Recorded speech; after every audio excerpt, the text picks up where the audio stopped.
Ministers at War by Jonathan Schneer continued. Disc 7. Because Beaverbrook had played a role in the downfall of Prime Minister Asquith and the elevation of Lloyd George in 1916, some thought of him as a king-maker and king-destroyer, and even as a potential king himself, even during the summer of 1940, and even with Churchill at the apogee and singing Beaverbrook's praises for what he had accomplished at the MAP. "He's done astonishing things. He's done miracles." That did not stop the leader of the British Communist Party from predicting that Beaverbrook would soon smash Churchill's government. And it did not stop a rival press magnate from warning Anthony Eden a few months later that Max had an eye to the succession. Max was doing an immense amount of propaganda for himself. In fact, during this period of supreme crisis, Beaverbrook acted with perfect loyalty to Churchill and professed it on numerous occasions both publicly and privately. But despite the flattery, which he applied with a trowel, usually he held negative opinions of his colleagues, opinions he could never keep to himself. Soon enough, then, he was telling a journalist that Herbert Morrison never accomplished anything, that Bevan had no sense of urgency, that Sinclair was a nice man, but did as the air marshals told him to. And as for Greenwood, well, you know all about him, referring to his problem with drink. He never disguised his impatience when someone talked too much, even if it was Churchill doing the talking. Halifax described a War Cabinet meeting of October 1940 as more disordered and disorderly than anything I have ever seen. Max Beaverbrook was in despair. So the inconsequential chatter about his intentions persisted, fed in part by his own conduct. Then Germany's invasion of Russia altered everything. More even than the Japanese attack on Pearl Harbor, Germany's assault upon Russia represented the war's great hinge, although most Britons, including the military experts, did not recognize it as such immediately. They were grateful that Hitler had turned his baleful eye away from them, but they did not believe it would be turned for long. How could the Soviet army, whose leading generals Stalin recently had purged, withstand the German panzers better than the vaunted French army had done? Even Stafford Cripps warned Churchill that the Russians probably could not do it. Beaverbrook placed a different emphasis on events. He did not know how long Russia could hold out either, but this he knew. The longer, the better. Russia possessed nearly inexhaustible reserves of manpower, which properly equipped might cause the Germans infinite trouble. Therefore, everything Britain could do to sustain Russia must be done. That the Soviets had enlarged their western border at the expense of Poland and the Baltic countries and Finland, that Stalin had purged not only his general staff, but also numbers beyond counting, that he had pursued policies leading to untold misery and death did not matter. That Beaverbrook himself always had been anti-communist did not matter either. With Russia in the war and on Britain's side, anything was possible. Without her, Britain faced stalemate at best, or even defeat. The logic was simple. Everything for Russia, and no stinting. The British government should sponsor Tanks for Russia weeks. It should send food, ammunition, guns and other supplies, difficult and dangerous though the journey to Murmansk might be. The same man, who was Minister of Aircraft Production, fiercely opposed sending pilots and planes to Canada and South Africa for training purposes, because Britain could not spare them, even though they would return to Britain eventually, enthusiastically supported Churchill's intention to send 300 Hurricane airplanes to face the Germans in Russia. Already Beaverbrook was beginning to think that Britain should send troops to the continent to draw off German soldiers from attacking Leningrad and Moscow. He thought that colleagues who voiced qualifications or who wished to limit British aid revealed their short-sightedness, or worse. There was an additional dimension to Beaverbrook's thinking. He realized that the Russian connection would stimulate production in British factories. Up to that point, British communists, who possessed great influence in the trade unions, had condemned the war as one between rival imperialisms. They had dragged their feet when Beaverbrook, at the Air Ministry or Ministry of Supply, had called for longer hours and speed-ups to increase production.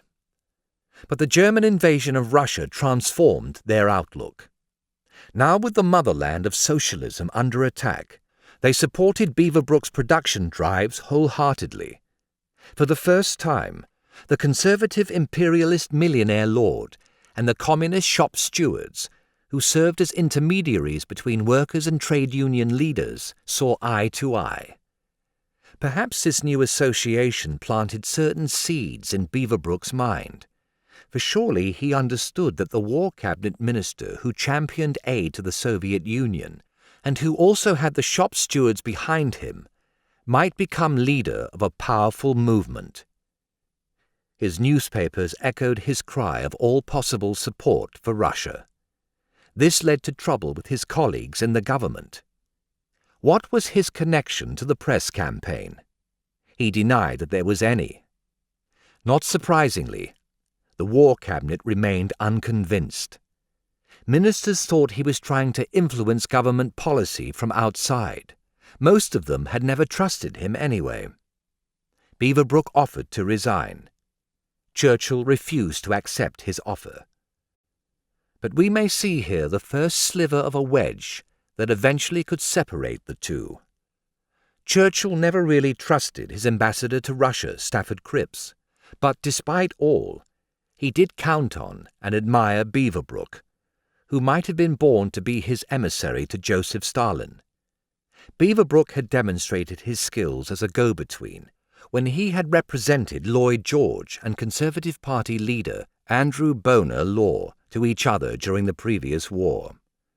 On September 22, 1941, Churchill sent his friend to Moscow as head of a 23-man British team joined by 11 Americans led by Averell Harriman. Beaverbrook knew his mission, to keep Russia fighting hard. He was going, not to bargain, but to give, he said. It was to be a Christmas tree party, and there must be no excuse for the Russians thinking they were not getting a fair share of the gifts on the tree. This was the mission so resented by Stafford Cripps, whom Beaverbrook and Harriman excluded from all the important meetings and practically ignored. Beaverbrook charmed his Russian host, however, exchanging jokes with him, some of them at Cripps's expense. He told Stalin that Cripps was a bore. Stalin: in that respect, is he comparable to Maisky, the Russian ambassador in London? Beaverbrook: no, to Madame Maisky. Stalin threw back his head and laughed. But joking, and toasting and feasting and drinking, of which there was a great deal, and of which the puritanical Cripps disapproved, aside, the essence of the mission was as Beaverbrook had conceived it, to offer a bonanza of supplies to keep Russia in the war. He avoided all difficult subjects. Time after time, he cheerfully renounced aid that America had promised Britain, so long as it went instead to the Soviets. So generous were his renunciations that at one point the Russian interpreter jumped excitedly from his seat and exclaimed, "Now we shall win the war!" In the end, even Stalin, whom Beaverbrook was fascinated to observe sketching wolves in the margins of his notepapers while listening to the foreign emissaries, expressed satisfaction. Beaverbrook wired to Churchill, "The Russians are deeply grateful and absolutely confident. I am satisfied that we have a faithful friend now." Churchill wired back, "Heartiest congratulations. No one could have done it but you." Stafford Cripps, who was present in Moscow, might have thought he could have done it, but Cripps remained entirely out of the loop. On October 10, 1941, the press lord turned diplomat returned to London in triumph, bearing £25 of caviar. He was on top of the world, report his most recent biographers. Gossip about his ambition to become Prime Minister increased. For the first time since the beginning of the war, such rumours may have had a basis in reality.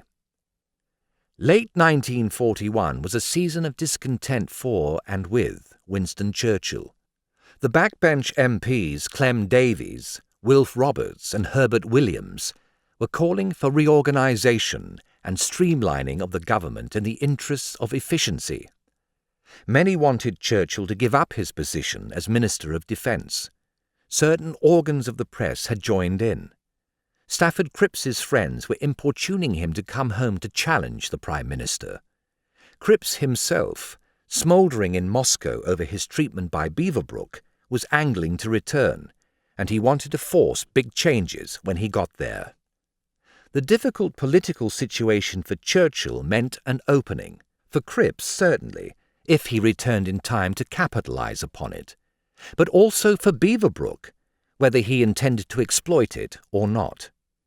By now, many thought he did. "I have just had a talk with a Labour man, an MP closely associated with the Ministry of Supply," wrote Lloyd George's principal private secretary. "His information was that the Beaver was definitely out to succeed Spencer, Churchill's middle name." The principal private secretary reported the next day. Another contact said everybody was interested in one man, and one man only, and his name was Beaverbrook. Meanwhile, whatever Beaverbrook's intentions, his newspapers were trumpeting him shamelessly. "You are getting Beaverbrook's newspapers, Beaverbrook's aeroplanes, Beaverbrook's tanks, Beaverbrook's mission to Russia," the principal private secretary continued. "It was Beaverbrook propaganda, of course," he admitted, "but it's all Beaverbrook." Beaverbrook certainly envisioned a pivotal role for himself, as he made clear in a speech over the BBC on October 12. Perhaps predictably, he praised Stalin to the skies and the Russian resistance to Hitler. But he also went on to imply that the war depended upon the personal relationship he had established with the Soviet leader on the one hand, and with British production workers on the other. They had heeded him, he claimed, when as head of the MAP he had called for increased production.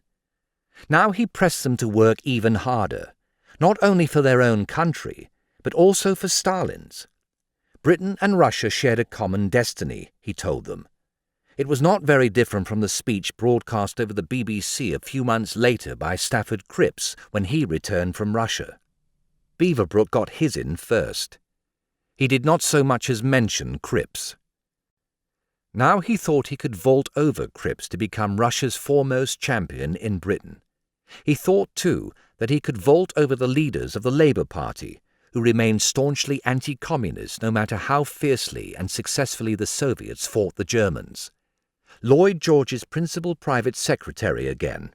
B got it into his head that he could lead the Labour Party. Of course he could not do that. He could never have become the party's titular head, and he must have known it. But he really may have thought that a pro-Soviet newspaper magnate supported by the shop stewards and factory workers could lead the Labour movement as a whole. He may also have thought that he could lead such a movement and still remain loyal to the current Prime Minister. Or not. The evidence is ambiguous. On October 20, he submitted to the Defence Committee of the War Cabinet a memorandum entitled Assistance to Russia. He wrote, "If we do not help them now, the Russians may collapse. It is folly for us to wait. We must strike before it is too late." When the committee discussed his memorandum, Beaverbrook said, according to the note-taker, he wished to take advantage of the rising temper in the country for helping Russia. Others didn't. He wanted to make a supreme effort to raise production to help Russia. Others didn't. He wanted to fulfill in every particular the agreement made in Moscow. Others didn't. He wished the army to act in support of Russia. The chiefs of staff didn't. And he issued a warning. If his colleagues refused to support him, he would have to consider his position. The note-taker looked up at this. "Hello," he thought. "This chap wants the top job." Historian A.J.P. Taylor, a friend of Beaverbrook's, argued that the press lord never strove consciously or actively to overthrow Churchill, but may have fantasized about doing so during his sleepless nights throughout parts of 1941 and 1942. Beaverbrook's most recent biographers believe the prospect of leadership clearly attracted him during this period, but they have reached no firm conclusion about how actively he sought to gain it. The journalist Tom Dryburgh, one of Beaverbrook's employees, who won the by-election in Malden as an independent socialist and then served as a Labour MP for nearly 30 years, wrote in his portrait of Beaverbrook that at various times in 1941 and 1942 he believed himself to be the coming Prime Minister of Britain. An old friend of Churchill's read Dryburgh's book and queried this. "I should not have thought that Beaverbrook suffered from folie de grandeur, or that he could have imagined himself displacing Churchill at the moment in question, although he rightly prided himself on being a hidden hand." Dryburgh did not back down. Beaverbrook had read his study in manuscript. He explained to Churchill's friend, and had forced him to excise portions, under the threat of legal proceedings. But it is perhaps significant that he could not make us cut the plain statement of his ambition, no doubt because he guessed that we could bring witnesses to prove it. The witnesses Dryburgh had in mind included his fellow journalist and Beaverbrook employee, Michael Foote, who became a Labour MP in 1945 and went on to become leader of the Labour Party from 1980 to 1983. What of Churchill himself? Did he think his old friend wanted the top job on October 20, 1941, when Beaverbrook threatened to resign if his colleagues did not support more and faster aid to Russia? Possibly he did, for he at once tackled him, wrote a member of the Defence Committee, Oliver Harvey, an advisor to Foreign Secretary Anthony Eden.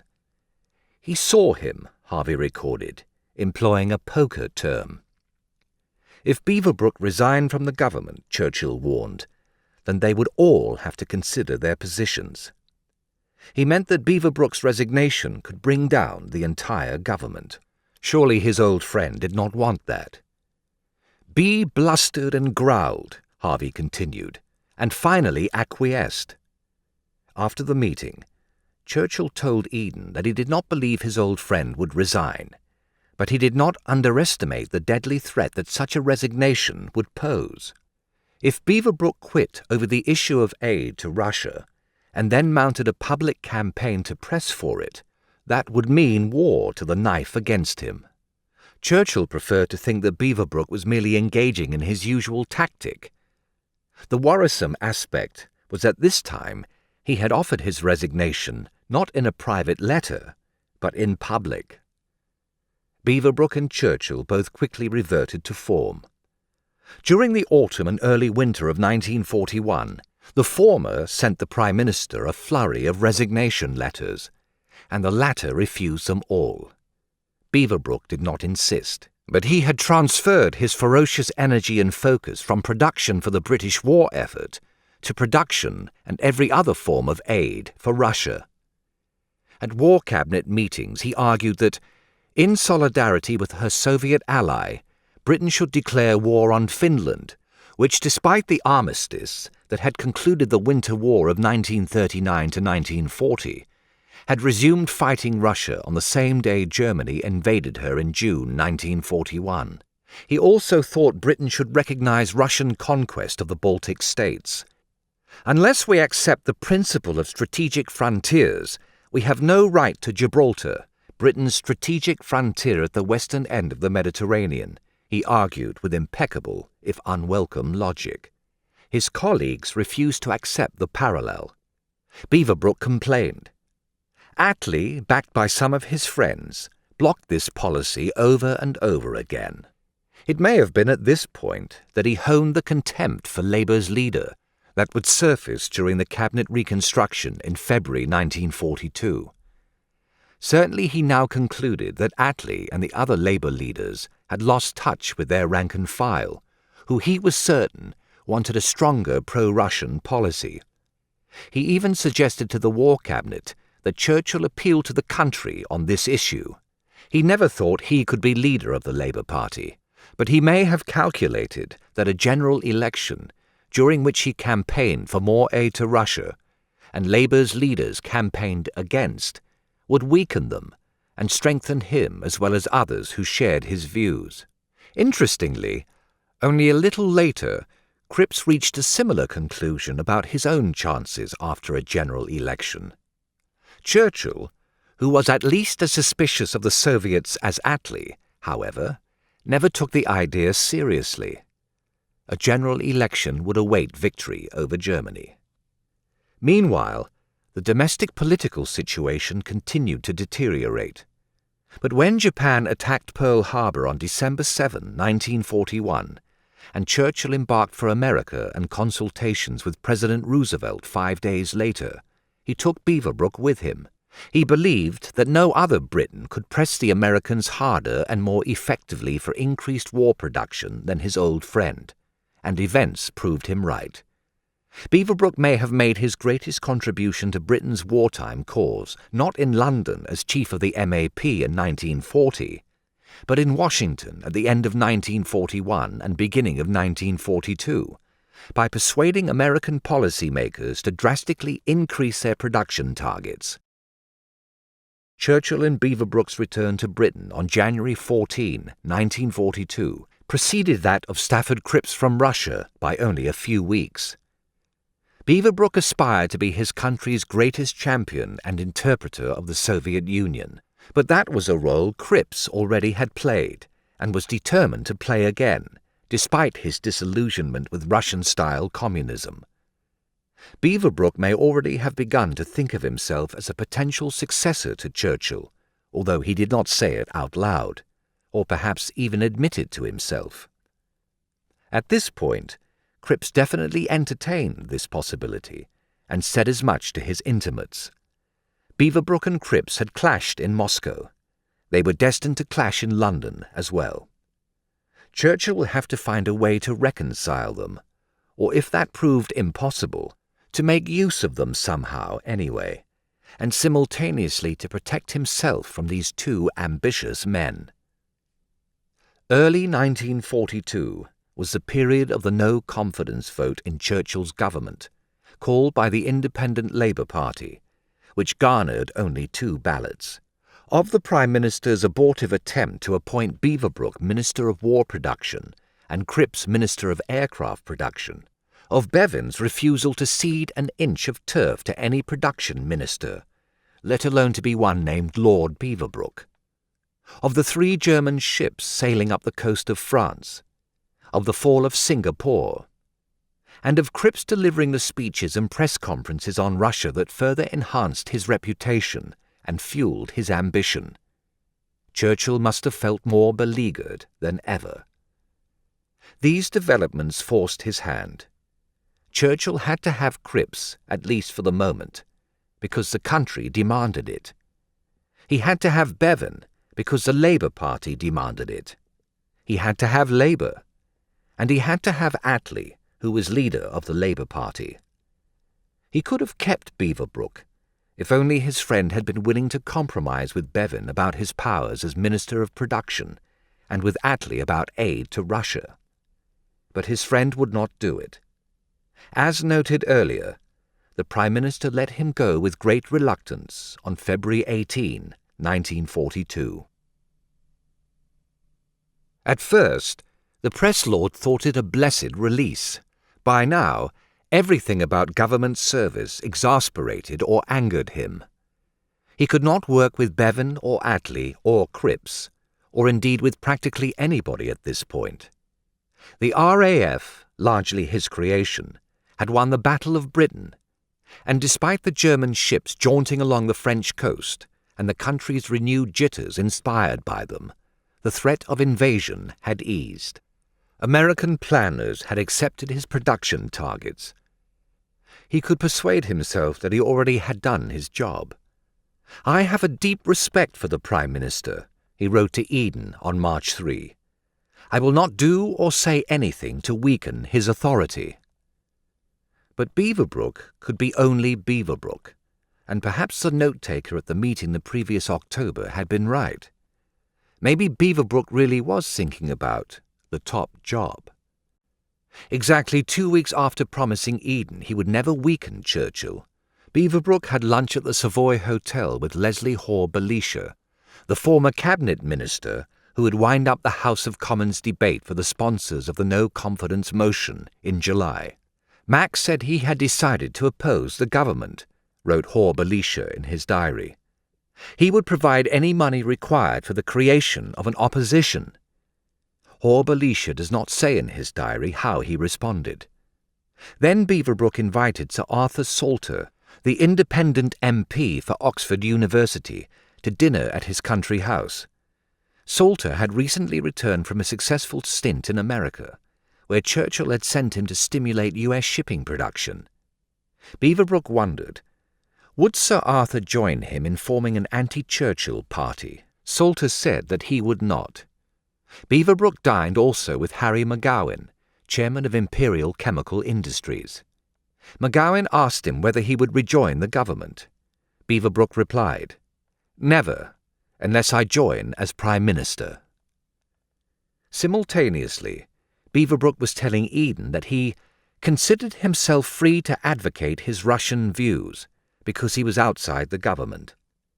In a letter of March 17 to Churchill, containing further protestations of loyalty, although written on the same day that he hosted Hoare-Belisha, he listed those views: recognition of Russia's new borders along the Baltic, additional tanks and airplanes to be sent to Russia, and an expedition into Europe, by which he meant a second front against Germany mounted across the English Channel. He unleashed his newspapers. Churchill read their pro-Russian articles with irritation.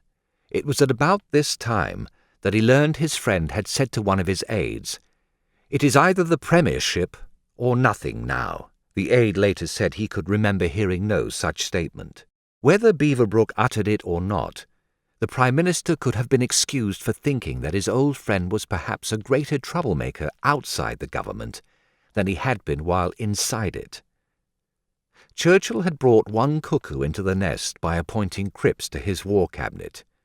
He had expelled, or rather permitted the self-expulsion, of another, Lord Beaverbrook.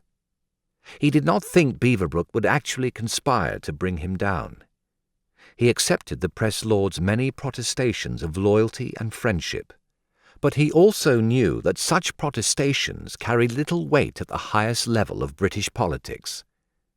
"There is no friendship at the top," Lloyd George is supposed to have once said, and Churchill agreed. Churchill had sent potential political enemies abroad before, e.g. Hoare to Spain, Halifax to Washington. If his original intention in sending Beaverbrook to America had not been to get him out of the way for a while, then surely it became one of his aims now. As he had said to Beaverbrook shortly after accepting his resignation, he hoped at least that with him out of government, his war cabinet would gain in tranquillity. The Prime Minister did not gain it, however, even when Beaverbrook crossed the Atlantic Ocean, ostensibly to coordinate supply with the Americans, as Churchill had asked him to. The Canadian travelled first to Lisbon, and then by flying boat to Port of Spain, Trinidad, where on March 24, 1942, he told reporters, "I am simply a sick man needing rest." He already regretted resigning and accepting Churchill's new assignment. Turning the matter over in his mind, he had concluded that it amounted to demotion. Churchill was putting him on the side track, but Beaverbrook still wanted to be near the centre of action. Failing that, he wanted to take action himself. 6 days later, he was broadcasting from Miami, Florida. "The hopes of humanity are all centered on the fight that Joseph Stalin and the Red Armies are making against the invaders of Russia. His armies need more tanks, more aeroplanes, more anti-tank guns, and more anti-aircraft guns, and plenty of motor cars with good big guns, mobile guns." He was repeating the arguments he had made in the War Cabinet, arguments that the War Cabinet had rejected in part, if not in toto. Then for the first time in a public speech, he broached the second front. Among the free peoples of Britain, the Empire and the United States, the cry goes up now for offensive action. This is the proper mood for great nations who are resolved to remain great. The sick man needing rest had the bit between his teeth. He traveled north to Washington for discussions with President Roosevelt and others, not so much about supplies, but rather about recognizing Russia's expanded borders and arranging more and quicker aid for her. This was not disloyalty as such, but nor was it helpful. On March 25, Beaverbrook called at the British Embassy and spoke with Halifax. "What a remarkable little man he is," the ambassador recorded immediately afterward. "Humorous, puckish, dynamic, opportunist." The Canadian told him, "I am completely loyal to Churchill, who I think is the greatest leader we could have had." But note the past tense, and then the note of creeping doubt. "I hope nothing will ever force me to take a different view." In his secret diary, written on the same day, Halifax recorded Beaverbrook also saying to him in meditative voice, "I might be the best man to run the war. It wants a ruthless, unscrupulous, harsh man, and I believe I could do it." To the military theorist Liddell Hart only a week earlier, just before his departure for America, he had complained that Churchill possessed no grasp of mechanized warfare and remained stuck conceptually in the Wars of Marlborough. While still in Washington, Beaverbrook received and accepted an invitation from the Newspaper Proprietors Association of America to deliver an address at their annual banquet in New York City in April. From Roosevelt he learned that the administration favored opening a second front in Europe as quickly as possible. He knew that Churchill believed there must be at least a year-long preparation. So Beaverbrook returned to Florida pondering. He moved to Sea Island, off the coast of Georgia, and sat at the water's edge considering further. He paced the beach. He asked himself, why could not the greatest navy in the world mount and protect a cross-channel Anglo-American armada? And why could not the combined forces of the British and American armies establish a lodgment on the continent once the armada had brought them there? He answered himself. They could do it. Only the political will was lacking, not in the United States, but in Britain. He decided to come out full throttle for immediate establishment of a second front in his New York speech, whatever the Prime Minister might think. Again, it was a strange method of demonstrating loyalty. It may have indicated a desire to weaken the Prime Minister, or it may have indicated merely a desire to prod him in the right direction. In any event, Churchill's response was predictable. Beaverbrook sat in a beach chair under an umbrella dictating a draft of the speech to his secretary and paused, and said to him, "He won't like it, will he?" meaning the Prime Minister. "No, sir," said the secretary. "I don't think he will." Churchill did not know what Beaverbrook was planning. He still thought his friend could cause more trouble for him in England than he ever could in the United States. When Roosevelt proposed returning him to London with one of his top advisers, Harry Hopkins, and General George Marshall, Roosevelt's military chief of staff, to make arrangements for an early cross-channel expedition, Churchill demurred. His friend must remain in America coordinating supplies. It occurred to him that perhaps Beaverbrook could be induced to remain there a long time. He considered appointing him to replace Halifax as Britain's ambassador to America. He thought, too, about making him British Tsar of Allied supply, stationed for the duration in Washington, D.C. It had come to this. He enjoyed Beaverbrook. He valued and admired him. He relished the stimulation Beaverbrook provided. But he doubted now that their political relationship, or perhaps even their friendship, or perhaps even his premiership, could survive proximity. Then after Beaverbrook delivered his speech in New York City, Churchill had to wonder whether any of those could survive at all. On April 20, Beaverbrook stopped in Washington on the way to New York and saw Halifax again. "I wish I knew what was going on in his mind," the ambassador wrote. "He told me that he thought Cripps was a key point for the moment in British politics. But within 3 months, if further military setbacks came, then the tar brush might have gone over him, and it was possible that people would ask for something quite outside." Halifax did not comment, but it was not hard to guess what was in Beaverbrook's mind. Roosevelt's adviser, Harry Hopkins, who saw him the next day, guessed it immediately. He was quite convinced Max Beaverbrook thought the government was going to fall one of these days, and that he would be the next Prime Minister, wrote Halifax, to whom Hopkins had confided this assessment. Halifax agreed, adding astutely, "But I think that Max is yielding to wishful thinking." Wishful thinking or not, Beaverbrook was playing a double game, still probably without admitting it to himself. He would do nothing to shake the Prime Minister, but only argue as a private citizen for the pro-Russian policies in which he believed. By arguing for those policies, he could not help but shake the Prime Minister, which at some level he surely recognized. Assuming a deterioration of Cripps's stock, if the Prime Minister fell for whatever reason, or was pushed, then Beaverbrook would be a leading candidate to replace him.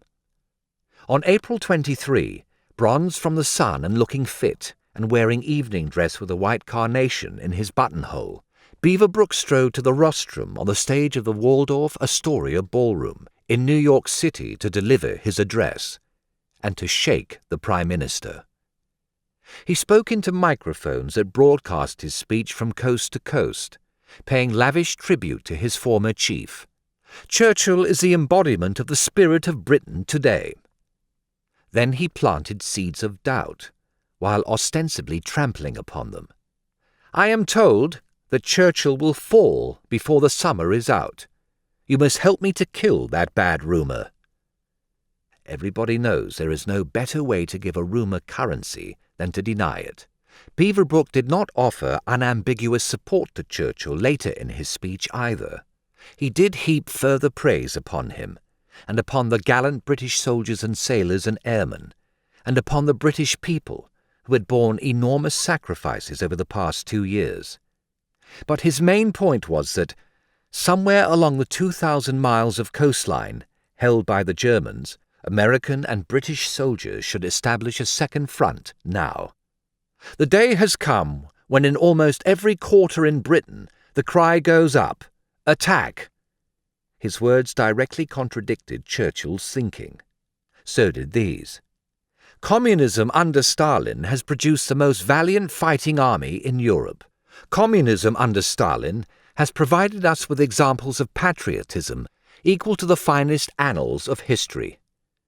Communism under Stalin has produced the best generals in this war."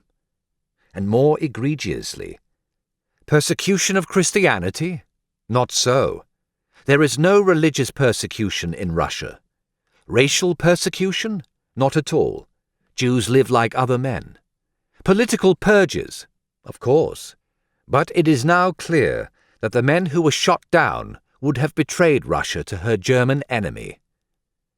Back in England, Beaverbrook's newspapers carried the speech on their front pages and reprinted it as a pamphlet. Churchill read it. Journalists asked Churchill about it, and he replied, "I would rather have him preaching the second front than a negotiated peace." It was an adroit answer, but in fact the Prime Minister felt great dismay. His friend caused him grief no matter which side of the Atlantic he occupied. Churchill decided to call him home after all, and to keep an eye on him. Later he would reconsider. Perhaps he should send Beaverbrook to Cairo, or to Moscow, or to the West Indies, or back to Washington, D.C. again. For when he returned to Britain, Beaverbrook did not sit still. According to his biographer and employee Tom Dryburgh, the man who had won the Malden by-election, Beaverbrook hired a publicity agent to start a whispering campaign throughout Britain. His whisperers were to say, Churchill is on the way out. Beaverbrook's our man. Send for Beaverbrook. Or possibly he did not hire the publicist. An admirer did, and Beaverbrook terminated the campaign when Churchill complained about it to him. The two accounts of this episode conflict, and Beaverbrook never discussed it publicly, but it may be indicative that he allowed Dryburgh to print the less creditable version in his book. Accounts of another incident conflict as well. Later in the spring, Beaverbrook approached his great enemy, Ernest Bevin, to discuss what would happen if Churchill fell. The trade unionists cut him off. It was not a subject he would entertain. But was Bevin correct to report to Churchill, as he did, that Beaverbrook was conspiring against the government? Or was Beaverbrook not conspiring, but wanting only to gossip and to speculate? That is how Churchill interpreted it. The Prime Minister continued to believe that his friend would never actively scheme against him. He thought Beaverbrook extremely troublesome, but not actually disloyal. He may have thought, too, that if he did fall from power, Beaverbrook would make an acceptable replacement. Beaverbrook told one of his journalists that just before he had gone to America, the Prime Minister said to him that if he did ever take over the top spot, then I, Churchill, will be willing to serve you. Whatever his ultimate objective, Beaverbrook threw himself into the campaign for opening a second front on the European mainland without delay. The British government was vehemently opposed to this. Churchill and his generals thought opening a second front in 1942 was far beyond current Allied strength. They opposed doing so in 1943 as well, overcoming American arguments in favour, much to Russia's distress, and much to the distress of Russia's mounting number of friends in Great Britain. Operation Overlord, the Allied invasion of France, took place in June 1944. Today, most people outside Russia think Churchill was right to insist on waiting, but he never convinced Beaverbrook. The Canadian provided funds for a national organisation, the Centre of Public Opinion, CPO, to carry the campaign in favour of a second front now around the country. His newspapers publicised CPO meetings. Invitations to speak poured into his office from all parts of Britain. There were 40 for the remaining months of 1942 alone. An alphabetical list of them, compiled by a secretary, began with the Aberdeen British-Soviet Unity Campaign and ended with Vicar of Victoria Park Parish, East London. The millionaire lord, who's also a press lord, a conservative, an imperialist, and a former appeaser, received invitations to speak from Anglo-Soviet friendship councils, district committees of the British Communist Party, communist-dominated trade unions, factory works committees, shop stewards committees, and workers' production committees. For British communists and fellow travellers, above all others, favoured the second front now.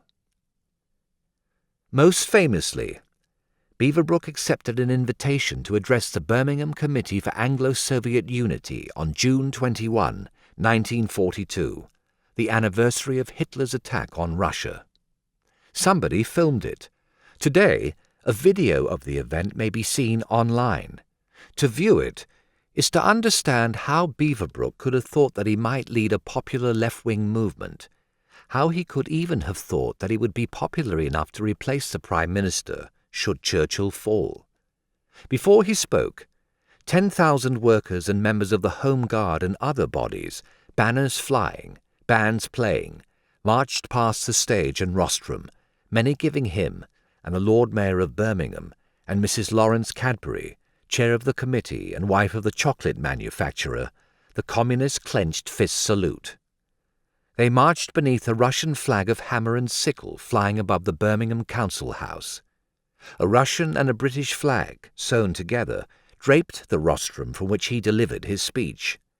He looked out upon the 30,000 people, 50,000 according to another account, packing Victoria Square in front of him, and launched in. Now is the need for urgency. No unnecessary delay in sending forth our second expeditionary force to fight on the second front. We must work, every one of us, work with all our strength. Work in the factories and the foundries and the shipyards of Britain. Do you recall Tanks for Russia Week?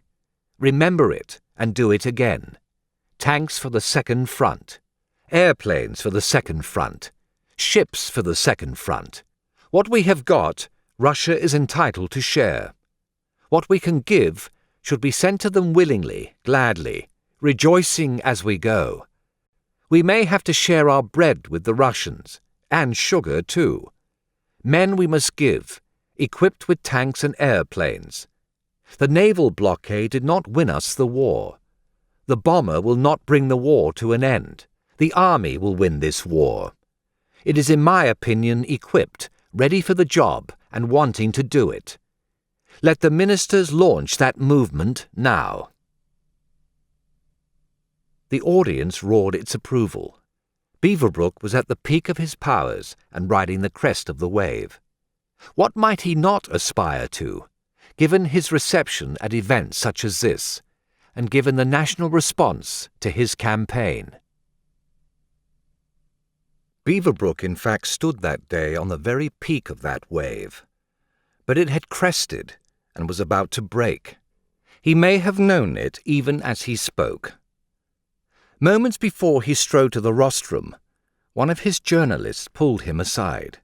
Word had just arrived that Rommel had taken Tobruk in Libya. Beaverbrook's eyes clouded over at the news, probably because the news was bad, but possibly also because he understood in a flash that this development doomed all his hopes. He would deliver his defiant lines. But Churchill would never agree to launch a second front in Europe with Suez in danger. He would do everything in his power to protect Britain's position in the Middle East. Even the men and women presently cheering in Victoria Square would place Russia on the back burner when they learned of this most recent defeat. They would demand action to avenge it, but in Libya, not on the European mainland. On the morning of June 21st, the second front was a near certainty, Beaverbrook was to say. By the evening, the odds were 100 to 1 against. As a result, the odds against his becoming Prime Minister approached the same ratio. He had persuaded himself that as the chief spear-carrier of an irresistible movement, he too was, or might become, irresistible. Now the spear had broken in his hands. Without it, he could be only Churchill's friend and ally, and perhaps eventually colleague again, but not his successor. He did not wind up the campaign for a second front now, but nor did he any longer drive it with his unique implacable ferocity. To almost all the organizations that had issued him invitations to speak, he sent polite refusals. To a very few he sent discreet telegrams of support, but nothing more. He no longer saw the campaign as a vehicle for his career, but only as means of pressuring the government to do what he judged to be right, and he knew the government would not do it just yet. His newspapers continued to advocate the second front. In July, he lobbied MPs for the second front at a cross-party dinner of which he was host. On one occasion, he spoke for it at the House of Lords. He remained sufficiently associated with the diminished movement that when Churchill went to Russia in August 1942 to break the news to Stalin that there would be no second front that year, he did not invite Beaverbrook. Because he had relaxed to a degree about the second front, the press lord no longer had to juggle ambition for himself and loyalty to Churchill. He dropped the one and took up the other. He finally faced facts. To an American friend he wrote, "Churchill's prestige stands as high as 2 years ago. He has no rival." To another, "His position is unassailable." He had always been decisive, and until he had gotten the idea of becoming Prime Minister into his head, he had always been a realist too. Now Beaverbrook reverted to form. He finally quit indulging in wishful thinking, as Halifax had termed it. As in the summer of 1940, so once again in the summer of 1942, Beaverbrook demonstrated unambiguous loyalty to the Prime Minister. 10 days after the rally at Birmingham, during the first day of the debate in the House of Commons on the no-confidence motion so disastrously moved by Wardlaw Milne, and even more disastrously seconded by Sir Roger Keyes, Beaverbrook delivered to the House of Lords a full-throated defence of the government to which I used to belong. Critics complained that the British Army in North Africa had been both under-equipped and poorly equipped. Beaverbrook, with more facts and figures about British production in his head than any other man, demonstrated conclusively that this was not so. Britain had more guns and tanks in North Africa, and better ones too, than Germany and Italy combined. Blame for the defeat at Tobruk could not be laid at the government's door, then let alone at Churchill's, but only at the feet of the generals who had botched things in the field. Perhaps he already knew that the Prime Minister intended to replace General Claude Auchinleck with General Harold Alexander. Within days, Churchill also appointed Bernard Montgomery, who would lead the successful British counterattack. In this speech, Beaverbrook also specifically defended the Prime Minister's unshakable intention to continue serving as Minister of Defence. If you want divided authority, and all the delays and disputes that flow from it, if you want to substitute indecision for decision, then we can agree on the separation, for that is the way to get it. He defended him too, and thus himself from critics who charged that tanks had been sent to Russia to the detriment of Singapore and Tobruk. Well, it is nonsense. It is not so. It is quite impossible, he said. First, because Britain had tanks to spare now, which was in part his doing, and second, because Churchill would never have made such a mistake. Do not tell me he neglected to send weapons to the battlefront. That is beyond the possibilities. In April 1943, Beaverbrook accepted an invitation from Roosevelt to travel to America again. He fascinated FDR, as he did almost everyone who did not hate him. Almost simultaneously, Churchill discovered a need for additional Anglo-American talks on war strategy, so he would travel to America too. While there, Churchill insisted that his friend be excluded from all military discussions. He tried unsuccessfully to keep him from private talks with the President, although by this stage of the war, such talks would not have been terribly dangerous. Montgomery had won the Battle of El Alamein, and British and American forces had landed in North Africa, successfully implementing Operation Torch. The first American troops had begun arriving in Great Britain. Churchill had felt confident enough to make his famous end of the beginning speech. A.J.P. Taylor wrote of spring 1943, "Victory was in the air." Beaverbrook could never threaten the Prime Minister when it was not he, but Churchill riding the crest of the wave, and both men knew it. On the Queen Mary going over to America, the two played cards as if nothing had ever come between them. Beaverbrook won, as usual, as Averell Harriman noted. Beaverbrook remained persona non grata among former colleagues and members of Parliament, however. That never changed. When after the July 1942 no-confidence vote and his loyal speech in the House of Lords, rumours began to circulate that Churchill intended to reappoint him to the War Cabinet, they reacted strongly. Bevan told Halifax, who had again returned briefly to Britain, that he would certainly resign if there was any truth in the reports that Winston intended to bring him back into the government. Attlee, too, spoke in strong terms against Max Beaverbrook. So did Cripps. The objections were not limited to the Labour Party. Even the Conservative Chief Whip wrote to Churchill, "A rumour of this nature has a very disturbing effect upon a very large section of opinion in the House." Churchill assured them all that he had no intention of bringing Beaverbrook back. It was a fib. He wanted him back desperately. No one else in government could do for him what Beaverbrook could.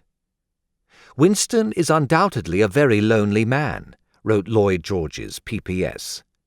Then too, as we have seen, the tide of war had turned in Britain's favour.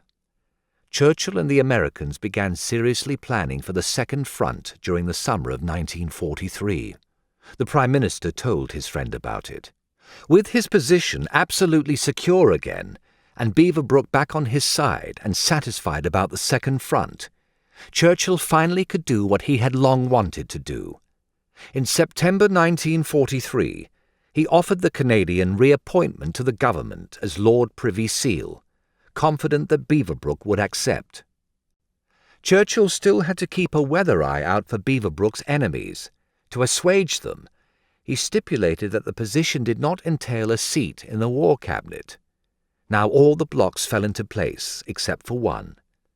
Stafford Cripps, presently Minister of Aircraft Production, objected strongly. Churchill handed him the aplomb he had shown all along.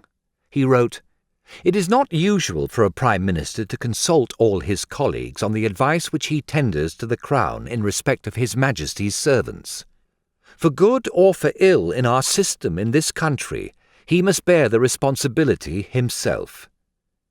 Then he let Cripps down lightly. To this typewritten letter he appended his own hand.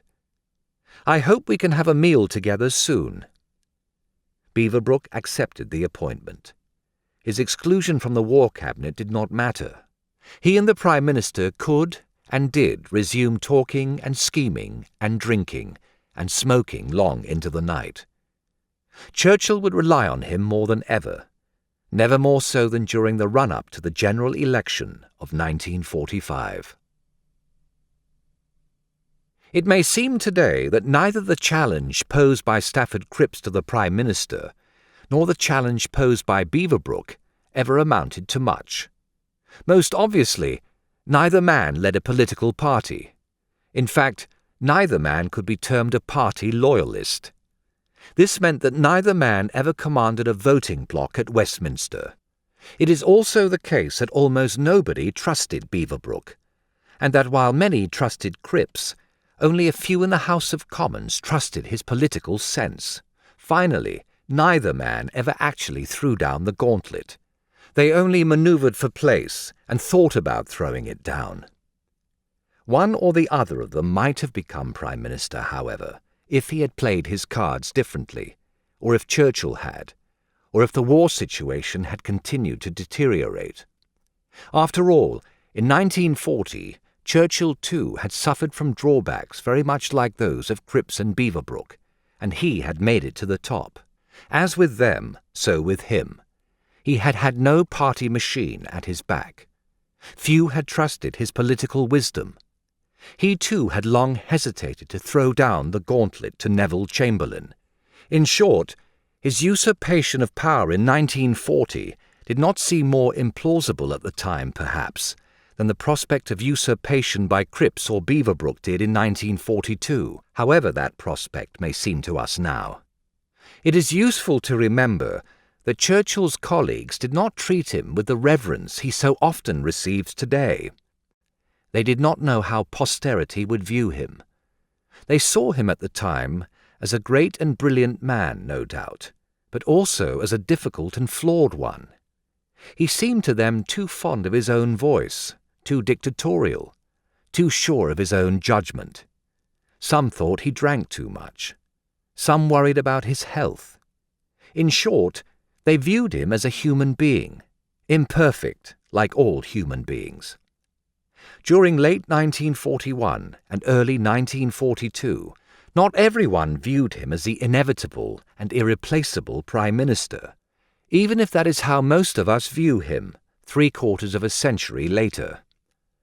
Churchill had to manoeuvre with great cunning to defend his position from Cripps. He had to demonstrate a steady hand and steadier nerves to keep it from Beaverbrook. He could not count on the loyalty of either man, even though Beaverbrook was a friend of long standing. There is no loyalty at the pinnacle of politics, only calculation, ambition, and ideology. Churchill dealt with Stafford Cripps by giving him enough political rope to hang himself. He dealt with Beaverbrook quite differently. first with great patience and insight, then perhaps less astutely by sending him across the sea. For better or for worse, he never believed that his old friend was working actively to bring him down.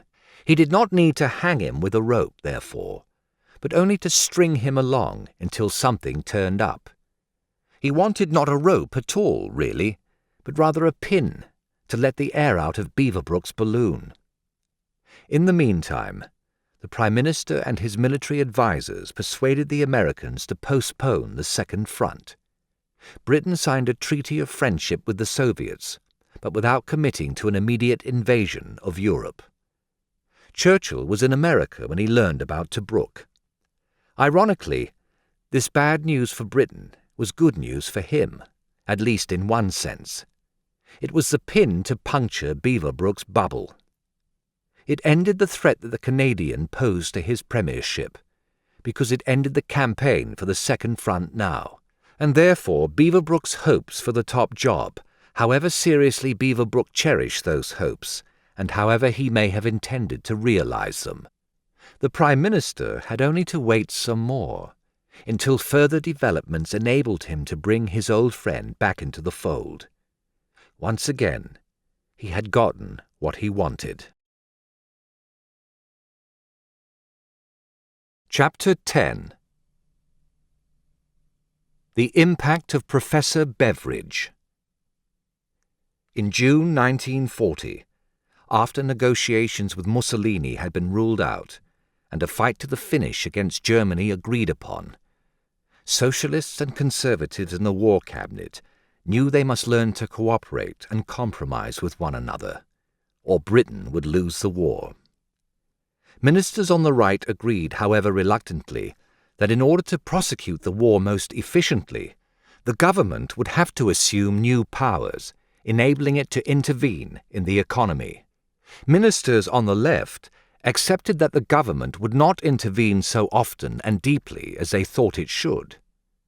Nevertheless, even during 1940 to 1942, the period of Britain's greatest peril, the Grand Coalition experienced ideological conflict. The left sensed the tides of history flowing with it. Leftists in and out of Parliament never ceased calling for Labour ministers to demand further reforms and government interventions. Attlee, Bevan and the others ignored such demands at their peril. They could not ignore them completely. Conservatives attempted to counter them by endorsing less far-reaching measures. Centrists, such as Eden, Woolton and R.A. Butler, the former defeatist Foreign Office Under-Secretary, took the lead here. Indeed, Butler eventually steered through Parliament a sweeping reform of the educational system, although it was not as sweeping as many of the left might have wanted. Such Tory moderates notwithstanding, the fact remained that generally Socialists and Conservatives held very different views about how the country should be organized, not only while the war was being fought, but afterward as well. Many weighed in from both sides, or wished to, on what should be the lineaments of post-war Britain. When America joined the war and victory began to appear likely, ideological conflict in the War Cabinet, in Parliament and in the country as a whole only sharpened. Churchill struggled heroically to contain it. He met with mixed success. At this stage of his life, Winston Churchill instinctively favored the right over the left in every ideological debate, but he disliked any sort of conflict in his War Cabinet. He thought giving voice to differing approaches to domestic policies diverted ministers from the main task, which was winning the war. Moreover, it had the potential for disrupting the War Cabinet's hard-won unity. Domestic policy, in any event, did not much interest him now. He preferred to focus on the strategic matters raised by the war itself, or upon anticipated challenges to Britain's post-war international position. In October 1940, he transferred discussion about home front economic policy from the War Cabinet to the Lord President's Committee, chaired, after Neville Chamberlain's retirement, by Sir John Anderson, a career civil servant who belonged to no party.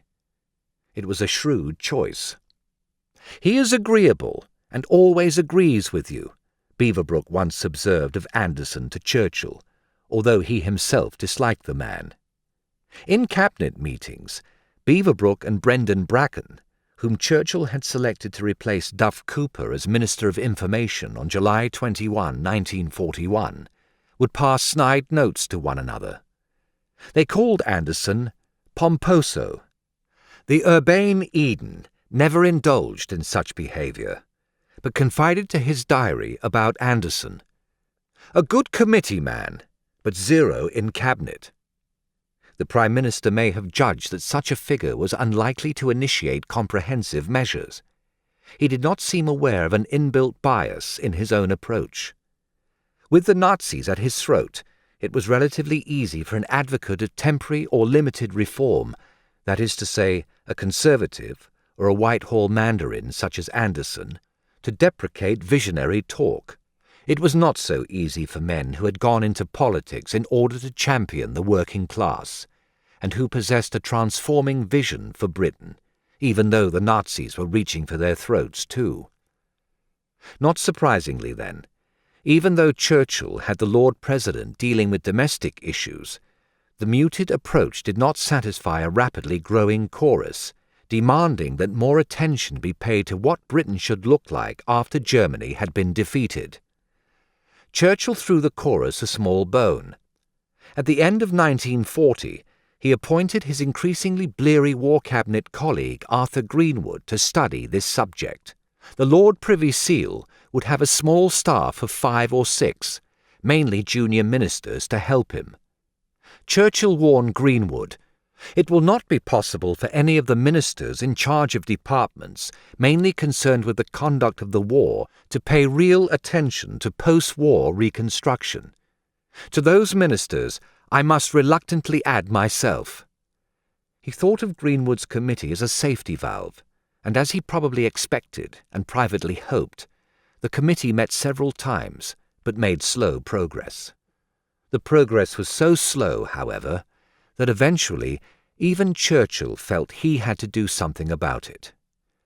During the cabinet reshuffle of February 1942, he finally sacked Greenwood and replaced him with Sir William Jowett, a less bibulous yet remarkably pliable figure who had once been a Liberal MP, then Attorney General in the Labour government of 1929 to 1931, after a painful interview with Lloyd George to explain why he was resigning from the Liberal Party, then an unsuccessful National Labour candidate, and now finally a Labour MP, as well as Paymaster General in the Grand Coalition.